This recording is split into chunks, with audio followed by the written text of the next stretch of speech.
নিজের সচক্ষে কাবা দেখেছেন? কে কে হাত তোলেন? কাবা, কাবা, মাশাআল্লাহ মাশাআল্লাহ মাশাআল্লাহ মাশাআল্লাহ। এবার হাতটা রাখেন। কোন কালারের কাপড়? শরীরে কোন কালারের কাপড়? সাদা। জোরে বলেন, শরীরে কোন কালার? কাবায় কোন কালার? কালো কালার কেউ পছন্দ করে না, কাইয়া। কিন্তু সে কালো যখন আল্লাহর ঘরে আপন হয়ে যায়, মানুষ সে কাবার কালো গিলাপ দেখার জন্য পাগল হয়ে যায়। একটু ধরার জন্য ঝগড়া করে পর্যন্ত, এই সুইসর আমি ধরি। সুবহানাল্লাহ বলেন না রে ভাইয়া?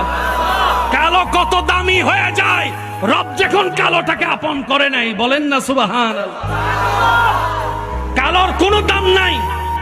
হাবশি যখন আল্লাহ রসুল বলছেন, বেলাল তুই আমার, তুই আমার।